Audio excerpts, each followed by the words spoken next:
Today we have something a little different. We got the opportunity to interview Bill Huffman. He's the host of a hit true crime podcast, Who Killed.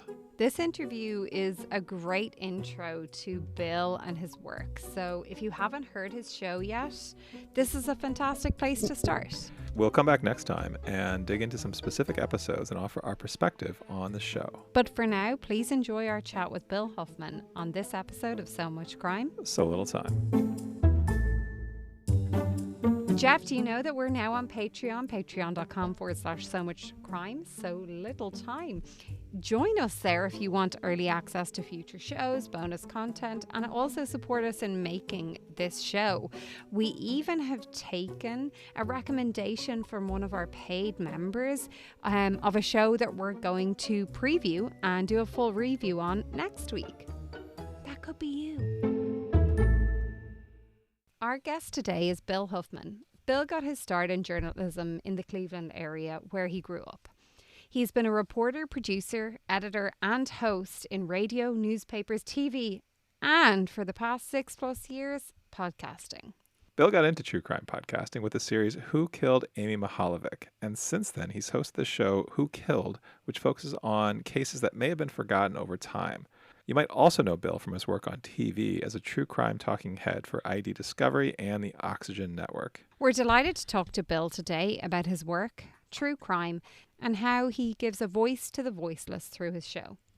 Please sit back and enjoy the interview and let us know what you think about it afterwards. All right, so Bill, thank you for joining us on So Much Crime, So Little Time. We're delighted to have you here. Thank you so much for having me. I guess as a way of starting, could you just maybe tell us a little bit about your background, kind of how you got into journalism and then into podcasting? Well, the story goes way back to high school, actually, as far as journalism goes. I had a teacher, English teacher, and he was very influential, Dennis Cranick, unfortunately, RIP.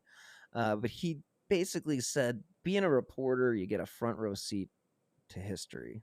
And that line alone was something that just drove my desire to be in the news or to be involved with news production or something along those lines, because it was just such a cool thing because you get to write the first draft of history.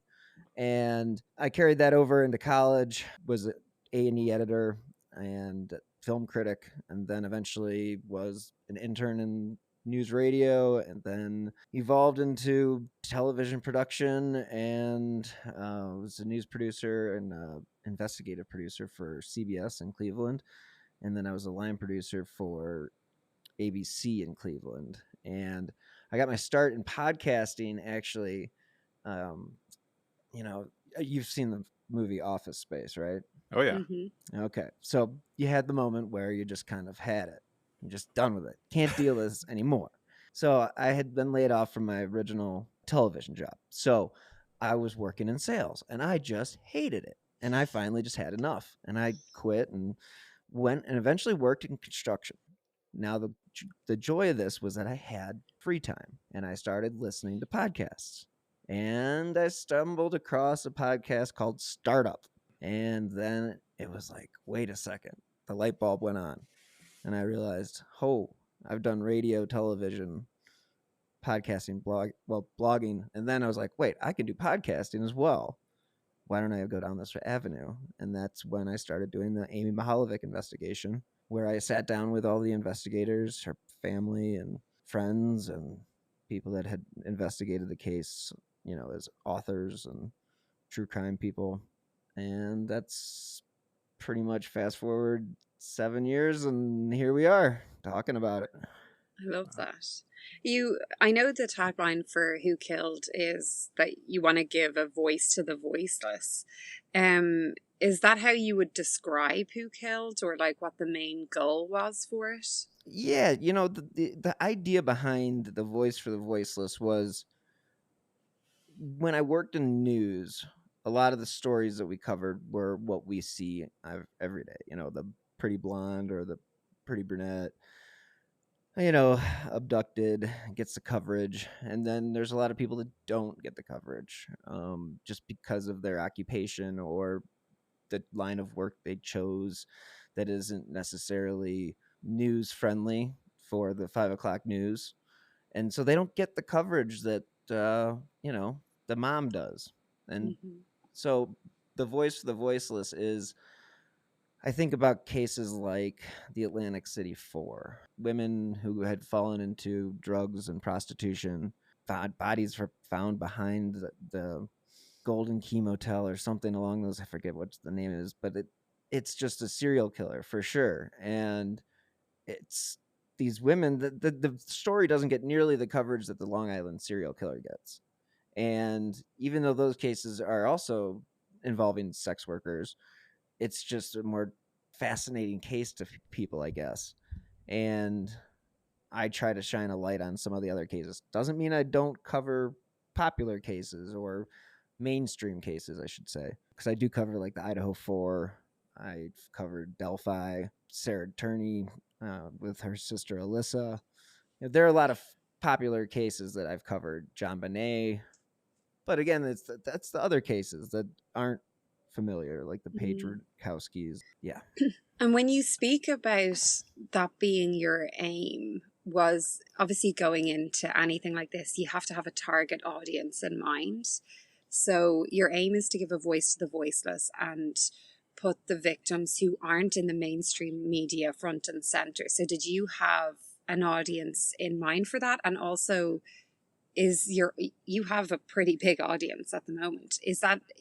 Is the audience kind of what you had thought the audience would be? That's a great question. When I originally set out to do the podcast, I had talked with some people that I had known or started to know. Nick from True Crime Garage became a mentor of mine. And he basically told me, do what you know. And that's when I started with the Amy case. And it realized as I was doing it that once I had gone through the case, that I would want to still continue the process of podcasting and investigating and doing, you know, providing a voice for the voiceless. So I kind of tuned it up and or fine tuned it and evolved from Who Killed Amy Mihaljevic to Who Killed. And then my target audience would be just the people that do ingest every other true crime show, but just don't know necessarily the other cases. They may have heard about them, but you take a little bit of a deeper dive into the backgrounds of these individuals and the fact that you realize that they have families just like everybody else does. I mean, there is a reason why they are, you know, they're alive. They have a mom, they have a dad. Most of them have siblings. And so it's never closure because when somebody's killed in your family, I believe that's a door that will never get shut. I just think it's when it remains unsolved, you just don't ever get the chance to even put up a plastic sheet or something. Just it's so unfair to those families. And I mean, Amy's case is the one that drives me the most, obviously, because I grew up in the area.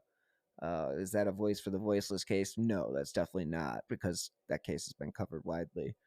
But it doesn't mean that there aren't other cases in Cleveland and cases around all around the world.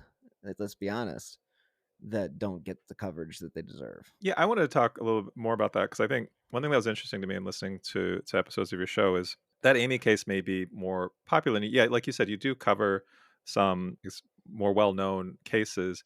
How do you decide what that right balance is of some of these more high-profile cases and some of these less-known ones? Another good question. That is a kind of a fly by night sort of decision. You can kind of it also depends on what other people are doing.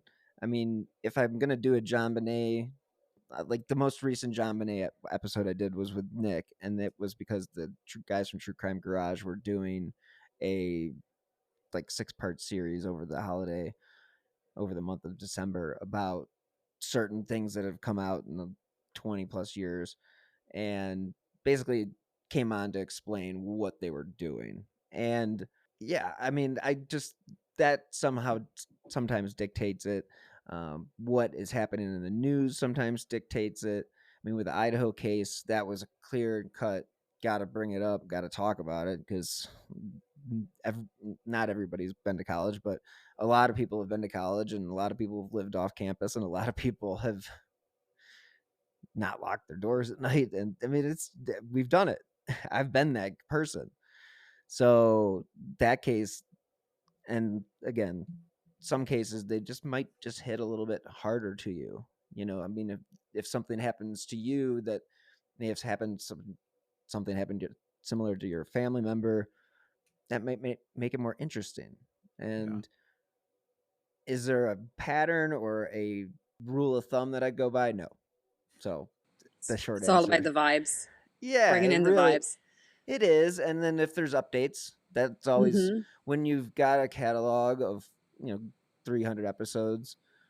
There's a lot of stuff that can get updated. I mean, I've had some cases that have been solved since airing the first episode of that particular case, and that has nothing to do with what I do, but I at least want the audience to know that, hey, guess what? This case has actually been solved. And there are a few cases like that I've kept an eye on. There's Molly Bish, that's out of Massachusetts. And yeah, like there's just, yes, I don't know.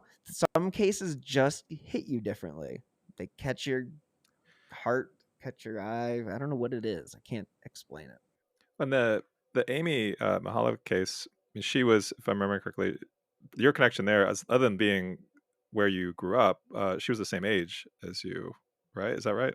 Yeah, absolutely. So so the Amy case that happened in 1989, on October 27th, and yeah, we were both. She was a few months older than I was, but we were both in 5th grade. The way that the suburbs work in Cleveland is each little suburb has about 15 to 18,000 people, at least on the west side. And Rocky River and Bay are both little Tony lakeside communities. I mean, they're very, very nice, upscale, not where you would expect crime to occur. And again, that was just, that happened close to me. So it was obviously something that I grew up with.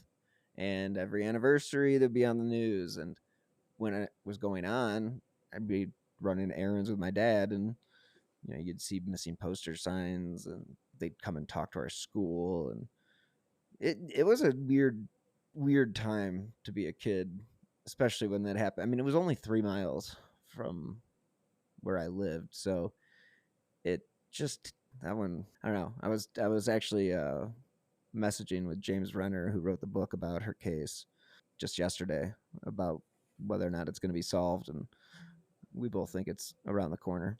So just because of updates in DNA technology. The recent, because they had the DNA they had other DNA. I don't know if this is like the DNA that they have currently, but I don't think it is. I think they found other DNA. Now, with that being said, the Amy case that I started on was 6.5 years ago, almost 7. So I sat with Phil Torsney, and he said, I just got off the phone with scientists, and it could be next week or next year. And so fast forward again, 7 years. I really don't think it's going to take another 7 years. The way technology kind of, it gets faster and faster and faster as it gets improved. So I feel like they're getting there. I do feel like this is more so than what you see during sweeps weeks in news. Working in news, you make the most salacious stories for sweeps weeks, and people don't understand that if they don't work in the news. And so I would get all these messages around the anniversary, because that's during sweeps week or right around the start of it. And sweeps week is actually like a month. So every year there's always an update. And it's like, all right, it's not really an update, guys. Right. Yeah. Just because it's another year doesn't mean it's an update. And then about 2 or 3 years ago, the former station that I worked at, they put out a piece that was like, oh, we got new information. And it was about a woman who had turned in her, it said it was my ex. And when I was sitting down with the chief of police, before this had ever even happened, he goes, exes turn their boyfriends or what a girlfriend, they do that all the time. He goes, so not only are we wading through tips, Yeah, exactly, right? That I is mean, so wild. how crazy do you have to be like, hey, my I'll get you back. ex-boyfriend, I think he murdered that girl. And so anyway, that becomes somehow that became a news story, even though had been in the public record for like 2 or 3 years. So I had to do a whole episode where I was like debunking this story. I'm like, guys, number one thing is people do this all the time. I know it sounds weird, but it does happen more often than you think. And that's why you see a lot of these cases where it's like you have to think about that. Like, do they have a grudge against this person? What Yeah, what's and their again, motivation? and again, it sat there for 3 years or 2 years before they reported on it. Hmm. And it was like, we found new information. And it's like, no, you didn't. You're just sitting on this because it's sweeps week. I feel like one of the things you mentioned just there was about some media outlets leaning into, the most salacious headline to grab people's attention, etc. And what I found from listening to the show was you mentioned quite a lot that you're trying to focus really on the victims and not so much on the perpetrators. I do feel over the last few years there's been a bit more of a shift. It went a little while into the Netflix territory of like, let's put the serial killer front and center. But I did feel like you kind of try to focus on the victims. How do you handle if you're interviewing someone who maybe isn't that way inclined? How do you handle that? As far as interviews go, I kind of let people give them a little bit of leeway. I'm not going to try to force my agenda on somebody, on a guest or an interview subject. As far as the perpetrator goes and focusing on the perpetrator, I mean, it's got a place. It just doesn't necessarily need to be the first thing that needs to be discussed. I think I had a recent episode where I talked with Sarah Ferris, who has a podcast company, and we were talking about the ethics and stuff about it. And she does a school shooting podcast, and they don't mention the shooters' names, and that's fantastic because we shouldn't. We learned our lesson with Columbine, I hope. As I say that, there's only been hundreds of school shootings since then. Unfortunately, I do believe that it is difficult when there isn't a lot of information about the victim to focus on the perpetrator. I feel like with the Ted Bundys of the world, the Dahmer, we saw that with Netflix. With both, Netflix is synonymous with this, with doing this, with glamorizing certain aspects of certain people. And you saw that with Dahmer, the show. Ted Bundy, they had Zac Efron playing Ted Bundy. It's like, okay, we're focusing on the killer here, and we're making him seem cool. That's not the coolest thing in the world to do. Let's kind of turn that table around, and you can see it in the like Dee said. We had gone down that path where the killer was the lead story. That was for decades. That was the case. Think about the Night Stalker from the 80s. Obviously Bundy, but that's just clear. But the Night Stalker, the Menendez brothers, they killed their parents. Like I understand that there might be some salaciousness behind the scenes there, but again, what are you doing? Like you're choosing. It's what you see in certain aspects of. You see it in politics too. Like they want to steer a narrative to just create a storyline. Yeah, it's their business. This is capitalism. We live in a capitalist society. Therefore, unfortunately, sometimes ethics, morals, and all the things that we went to school for get thrown out the damn window. It's a shame. Sort of related to what we were talking about a little earlier, one of the things that you do focus, I feel like, a fair amount on is some of these cold cases. And I'm just curious, how do you maintain the optimism? How do you maintain kind of hope that these cases will be solved? Because some of them, like the Amy case, this has been many decades years. now. Yeah. 35 years. I did a little, and I do a little offshoot of Who Killed, and that's Presser of the Week. And that kind of highlights, all I do is I basically do an intro, and then I play the press conference of usually it's a sheriff or a detective or whomever, discussing the solving of a cold case. That's the kind of stuff that keeps me invigorated. I feel like with each case that you see, 40 years old, the case has been solved. Well, stuff like that gives me hope. And you see cases that have been solved that go back to the 50s, 60s. I mean, stuff can happen. So you can easily go down the path of there's no hope. Mm. I'd rather take on the challenge of providing sense of hope opposed to a sense of dread and a sense of loss, like we're never going to find the answer to these questions. Because again, in all of these cases, someone knows something. Yeah. So whether or not it's somebody coming forward later in their life, or if it's deathbed confessions, which are few and far between, but they do happen. I mean, I'm not going to say that, I mean, they're just, I don't know, man. That's a great question, Jeff. I mean, it's a great question because you do have your moments of like, Mm. of being down about it. I mean, it's hard to stay up all the time. I mean, you do deal with emotions of, damn, like I know Mark Mihaljevic, he's in his 70s, and Yeah.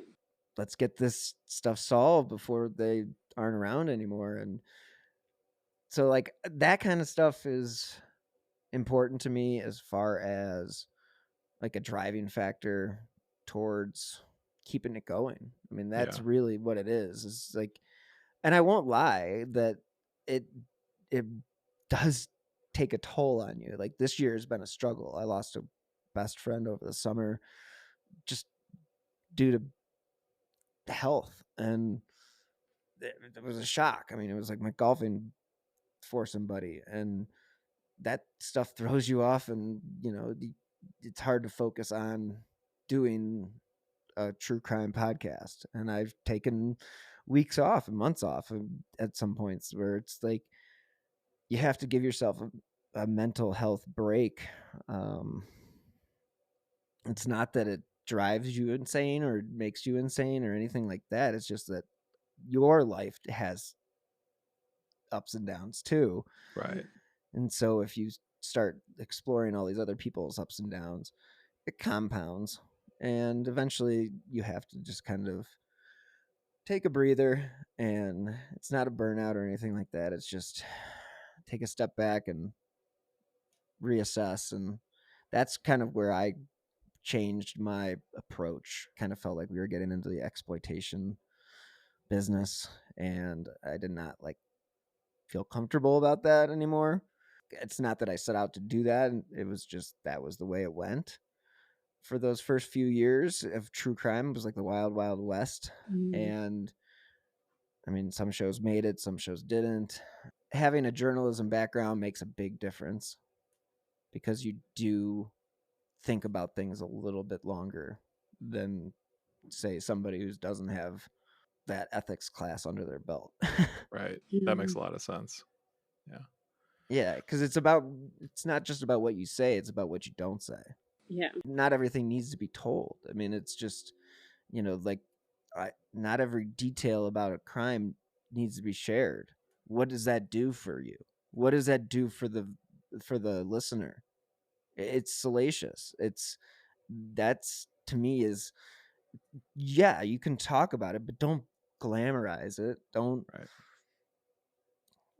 she was stabbed 423 times. Yes. But, she was stabbed and perished. Like, let's not lean into the gruesome aspects of it, or as you say, this more salacious kind of headlines or sound bites, and let's be respectful. Yeah, it's an excessive killing. Like, Yeah. can be done properly.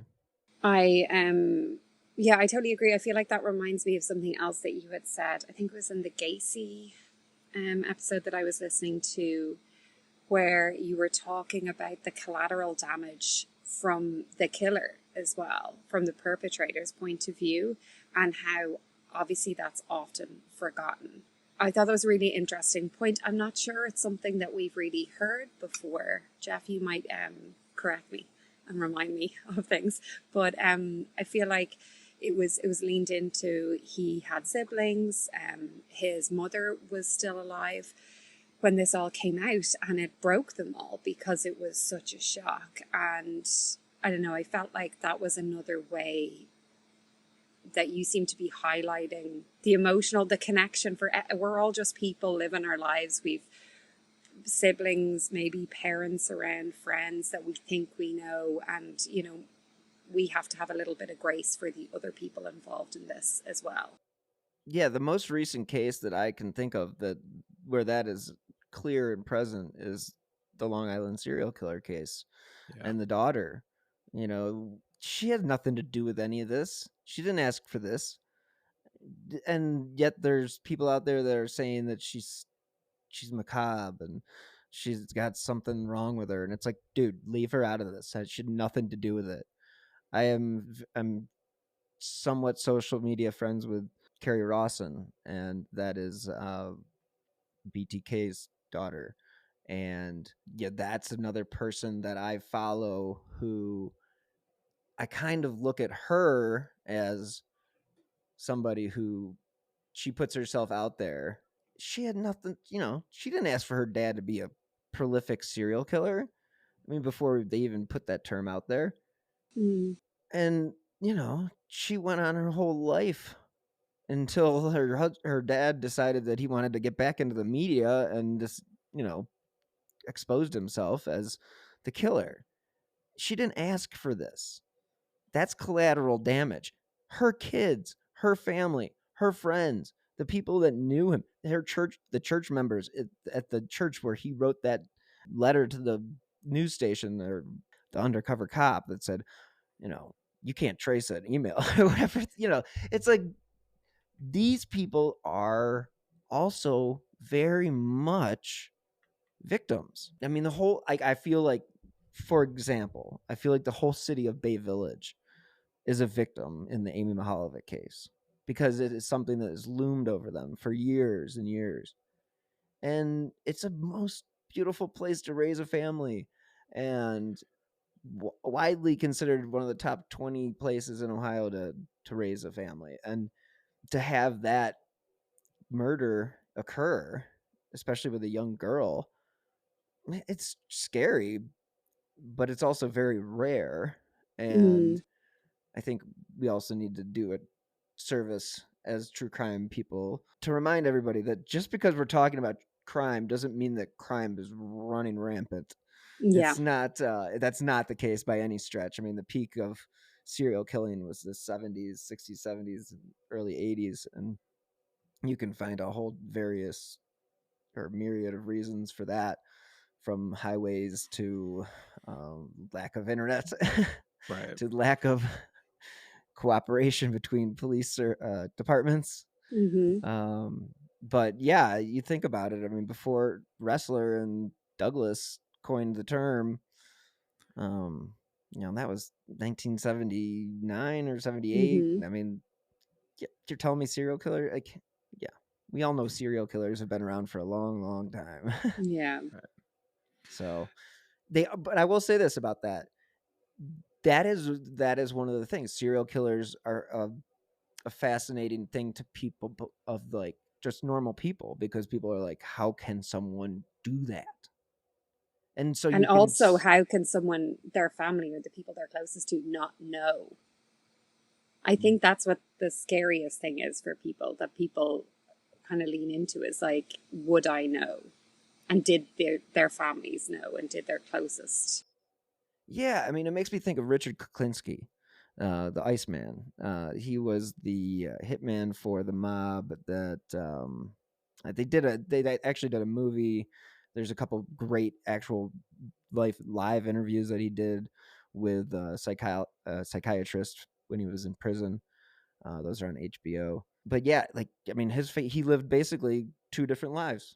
I mean, he was a family man, and then he was a hitman. and he could compartmentalize, and it was crazy. Mm. You guys, from the Bay Area, Zodiac, Mm. um, obviously, Graysmith has his guy, and everything points to not being that guy. But, when you have somebody that lives by themselves, like Arthur Lee Allen did, it becomes a little bit easier to hide that type of behavior. Yeah.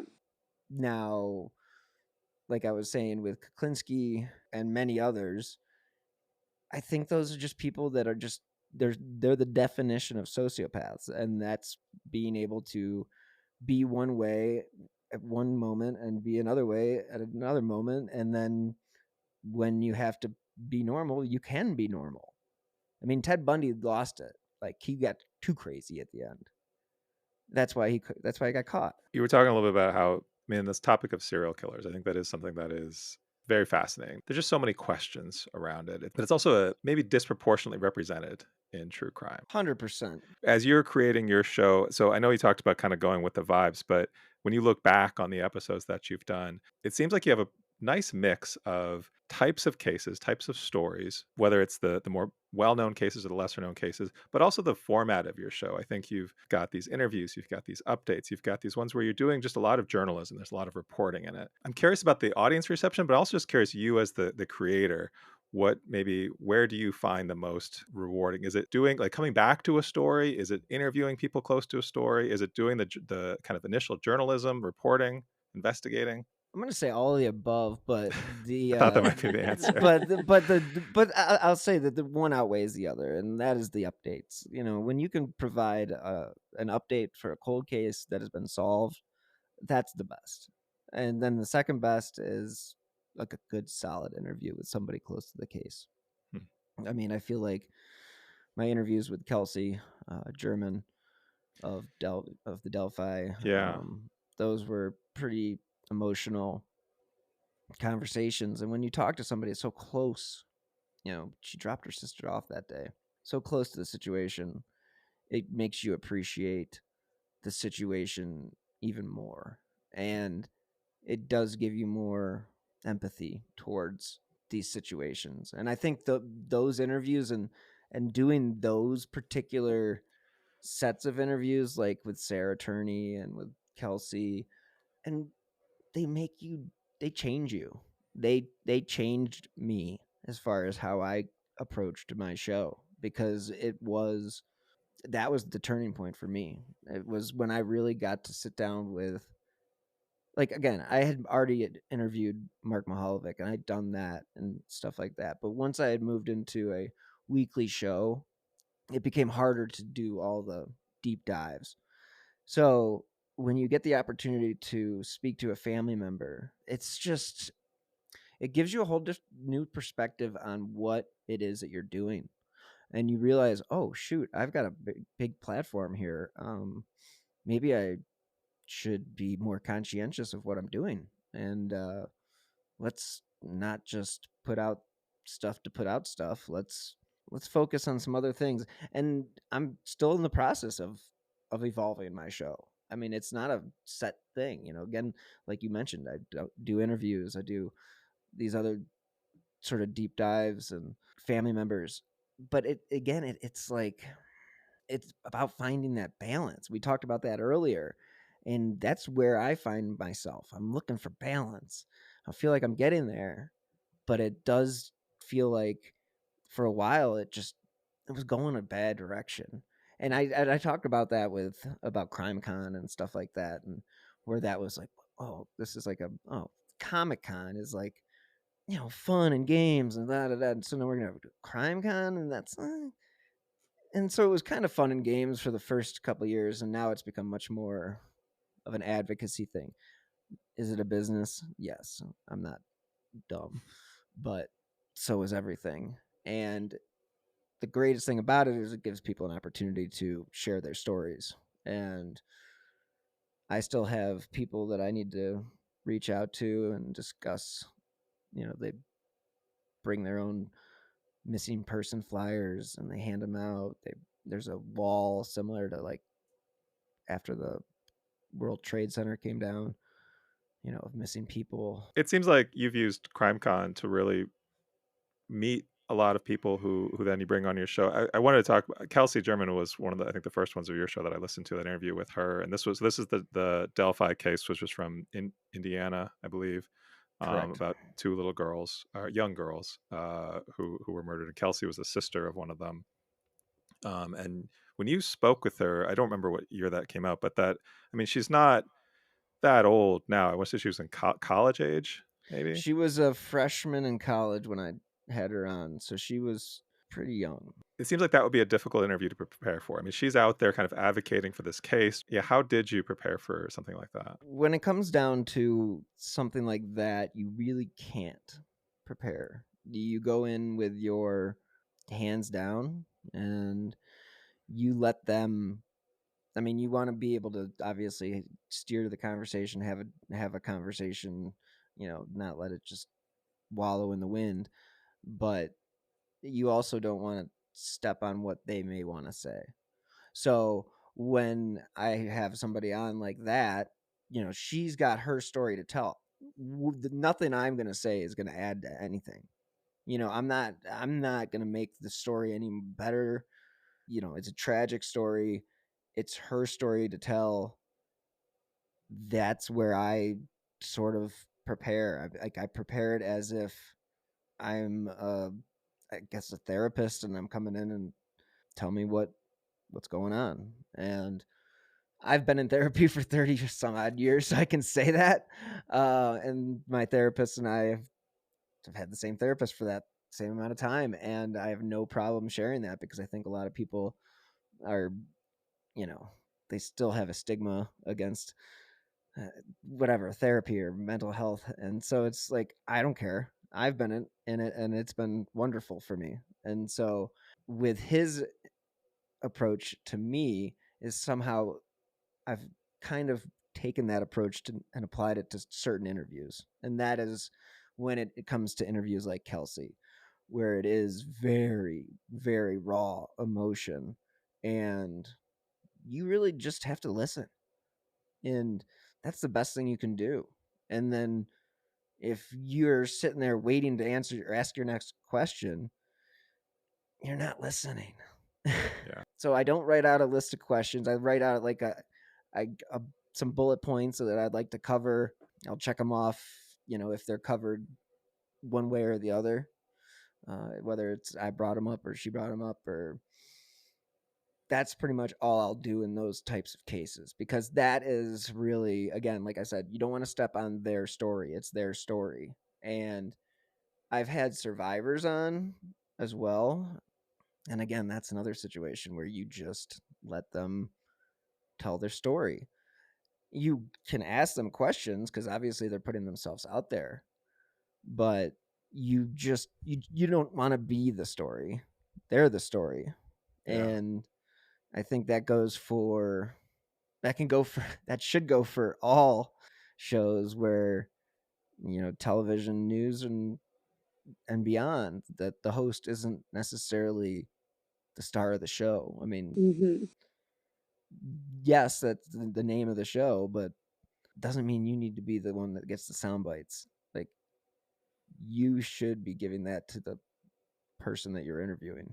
It feels like that really leans into your whole voice for the voiceless, giving a platform for people who need to advocate for their family member or their friend or themselves in a lot of cases as well. Yeah, I do. I mean, I just feel like it's important to also let the other true crime podcasters out there, remind them also that, hey, we are in a business. I get it, but we can do something good.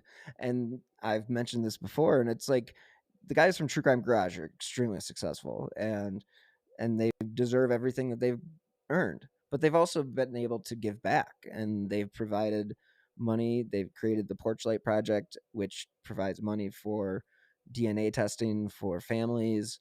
I mean, that's what it's about, in my opinion. And it's like, if you can give back on top of providing I don't want to say entertainment, but an edutainment show, then it's okay. I mean, I feel like you balance it out. It's it's about balance. It's, you know, you don't want to feel like you're exploiting people by telling their cases without their permission or anything like that. Yeah. And people ask, like, do you reach out to these families? And it's like, sometimes yes, sometimes no. Sometimes people don't want their story out there. So you have to take that into consideration. I mean, I think I'm guilty of that for, you know, a couple times that I didn't think or didn't do enough of a dive into it. And then, you know, heard from like, oh, you should have talked to so-and-so. And it's like, oh, if I would have just done a little bit more research, I would have known that. So those types of things you have to learn from. We're all going to screw up here and there.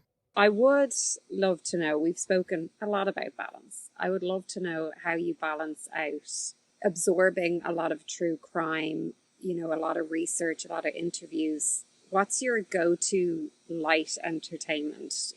Do you have a reality TV show maybe, or a particular bourbon or whiskey, or what's your or is it hiking? Is it sailing? What's your go-to? Skiing's a great outlet. I do the treadmill about an hour every day. I do hike every weekend. I would say I live in Colorado, so there are ways to alleviate some of the stress. And then there's also the Coors brewery around the corner. So banquet beer is always a good go-to for I love that. calming some of the nerves. But you know, at the end of the day, I've battled with depression my whole life, so it's sort of like I've always had to balance my highs and lows. So you do get, like I mentioned before, like this year was a challenge for me. It was, and it's continued to be, but it's getting better. And I think it's important to acknowledge when things aren't going as well as you had hoped, or, you know, you just aren't in the right mindset to do everything the way that you would want to do them. And it impacts you from everything you do. So balance and happiness. Okay. So I would say exercise, herbal, banquet beer. Okay, I love it. So you're not into, like, we're not going down the Real Housewives of Anywhere. We're not going down the Great British Bake Off. Ted Lasso. Ted Lasso is a great go-to for a mind cleanse. I can rewatch. My ex-wife would always tell me, she's like, how are you watching this again? And I'd be like, it's comfort food. It's comfort food. I'm sorry. But, you know, like I'll pick a movie that just I find comfort in, and I'll put that on. Like, I think Moneyball was on Netflix all summer, and I probably watched that 30 times. It's a great movie. It's a great movie. It's a great movie, and it's a comfort movie. Like, you know, once you've seen it, you know the ending. It's like, okay, this is all great, you know. And so movies have always been a great escape for me. I think when I was in college, I was much more of a movie snob because I was the A&E editor. So like, oh, it's got to be blah blah blah. And now I'm much more like, just entertain me, you know. Like, I mean, sure, I've got like certain things I won't waste my time with, but I like a good Oppenheimer, but I'll take a Jason Statham movie too, you know. And you know, we're talking about balance. Am I gleaning from that you didn't see the Barbie movie, but you did see Hell yeah, I saw the Barbie movie. Okay. Just to make sure there's balance in that too. No. I have come on, Ken Mojo Dojo Casa House. Give me a break. I'm the Ken at my apartment. I pool better than anybody. Trust me, I'm very much aware. I loved that movie. I told all my guy friends, I'm like, listen, it's not what you think it is. No, it really isn't. Go into the movie and just think, I don't know what I'm doing. And then about 25 minutes in, it's gonna just become hilarious. Yes, just so good. I'm going back and telling the boys about this. I didn't know when we started this we were going to get to the Barbie movie, but here we are. There's Again, always a path to the Barbie movie, Jeff. Always. 6 degrees of separation. I think this is the first time the Barbie movie has come up on this podcast. Is that possible? Yeah, I actually think that is accurate. A couple last things before we wrap up. Anything that you want to share that's coming up on your show, or any stories you're working on that you can talk about? I've been dabbling in a little bit of a history show that I've been kind of bouncing around. Are you guys familiar with the Torso murders out of Cleveland in the No. 30s? I'm not. Okay, so in the 30s, there were Elliot Ness, as everyone knows Elliot Ness from The Untouchables and Al Capone. He ended up being the city director or safety director of the city of Cleveland. And when he was the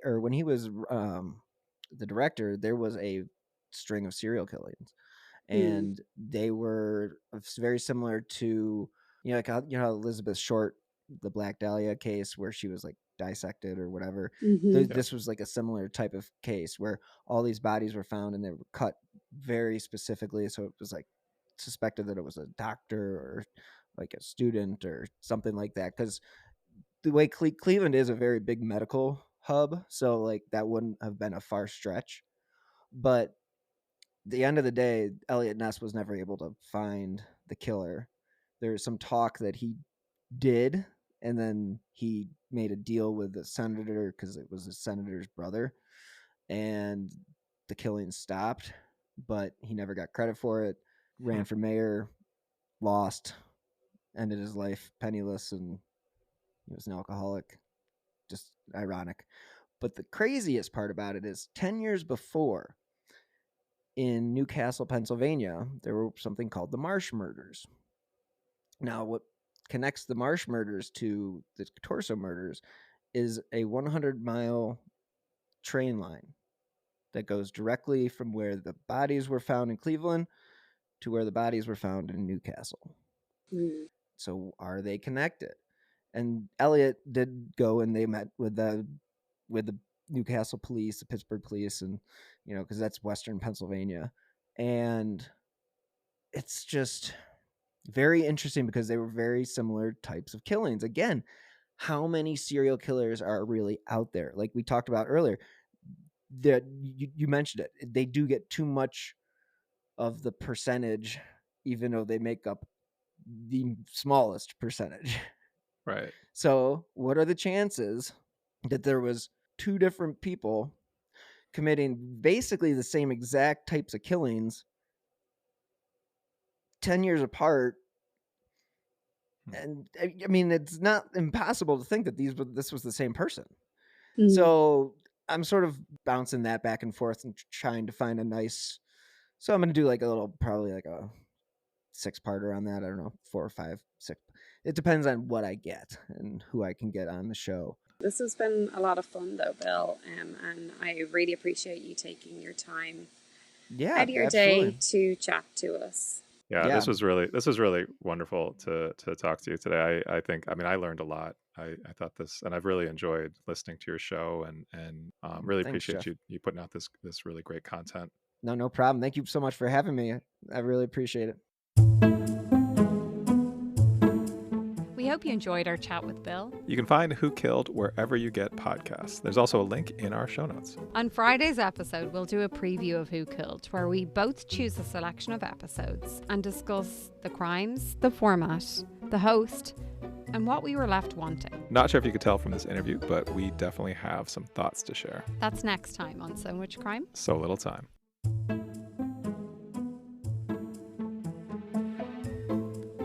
So Much Crime, So Little Time is a production of Mind Glove Media. The executive producer is Paxton Caloriso. Our associate producer is Blythe Ty. Our theme music was composed by Vyacheslav Starostin. If you haven't done it yet, please subscribe to this show on your podcast app. And don't forget to give us a 5-star rating and a review. Even better, tell your friends. To join the discussion, look for us on social media. Check out the show notes for all the links. Thanks for listening.